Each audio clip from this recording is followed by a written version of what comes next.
What's up mga homies? So nandito na naman tayo sa Notorious Motorsport. So ang ginagawa natin ngayon, dalawang kotse. So ito natapos na natin. So ito naman. So ang ginawa natin is dual muffler na HKS. Pero hindi to Evo. Kumbaga Lancer na nilagyan ng Evo na body kits. So pag mga ganyan, talagang dito dinadala. Kasi magaganda yung mga mufflers namin. So ito din kinabit natin. Dalawang HKS muffler, naka Y-pipe. Tapos ito din pinaka-exhaust system. So ginamit natin dito is 2.5 pipings. Yan. So nakakabit yung flexible pipe at nakakabit din yung bagong headers na ginawa natin, yung 4-1 na headers. So ito, medyo maingay itong project natin ngayon, yung project Evo natin na Lancer. So ngayon, pakinggan natin kung ano may tunog niya.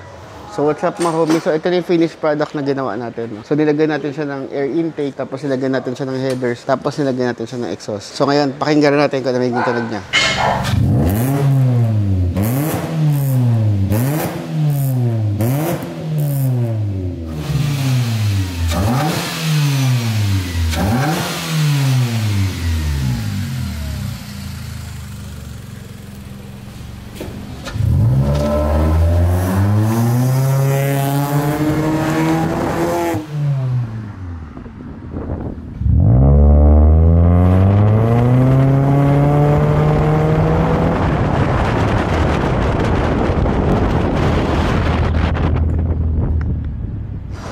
So sir, kamustahin ko lang yung pinagawa niya na headers, intake, exhaust. Kamusta po ba?